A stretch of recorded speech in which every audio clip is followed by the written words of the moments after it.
ఛత్తీస్గఢ్లో మావోయిస్టుల స్థావరంలో ఓ ప్రయోగశాల వెలుగు చూసింది. భద్రతా బలగాలు అడవిలో కూంబింగ్ నిర్వహించగా ఇరు వర్గాల మధ్య ఎదురుకాల్పులు చోటు చేసుకున్నాయి. ఎన్కౌంటర్లో మహిళా నక్సల్ మృతి చెందగా ఒక ల్యాబొరేటరీని అక్కడ గుర్తించారు. ఆ ల్యాబ్లో మైక్రోస్కోప్, నైట్రిక్ యాసిడ్ పరీక్షా నాళికలు, బీకర్లు, భౌతిక, రసాయన శాస్త్ర పుస్తకాలు ఉన్నట్లు అధికారులు తెలిపారు. మహిళా నక్సల్స్ మృతదేహాన్ని భారీ వర్షంలో ప్రతికూల పరిస్థితుల మధ్య భుజాలపై మోస్తూ జవాన్లు తీసుకువచ్చారు.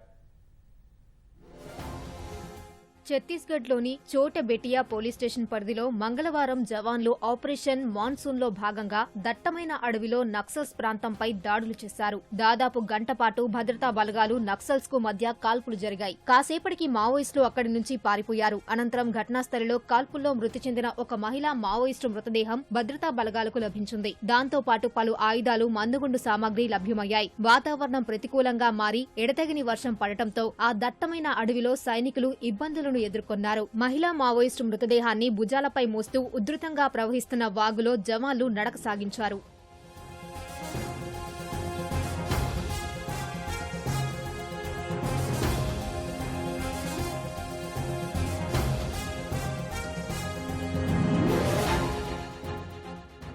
నక్సల్స్ పై జరిపిన ఆపరేషన్ ఆలస్యం అవడం, ఘటనా స్థలం దట్టమైన అడవిలో ఉండటంతో తమతో తెచ్చుకున్న తాగునీరు జవాన్ల వద్ద అయిపోయింది. దీంతో వారు వర్షపు నీటిని ప్లాస్టిక్ పట్టాతో ఒడిసిపట్టి తమ బాటిళ్లలో సేకరించి దాహార్తిని తీర్చుకున్నారు. అంతకుముందు ఘటనాస్థలిలో భద్రతా బలగాల సోదాల్లో నక్సల్స్ నిర్మించుకున్న ఒక ల్యాబ్ వెలుగు చూసింది. ఆ ప్రయోగశాలను కూల్చివేసిన జవాన్లు అందులోని సామాగ్రిని స్వాధీనం చేసుకున్నారు. వాటిలో మైక్రోస్కోప్, నైట్రిక్ యాసిడ్ తో పాటు పలు రసాయనాలు, పరీక్ష నాళికలు, బీకర్లు, భౌతిక, రసాయన శాస్త్రానికి సంబంధించిన పుస్తకాలు ఉన్నట్లు అధికారులు తెలిపారు.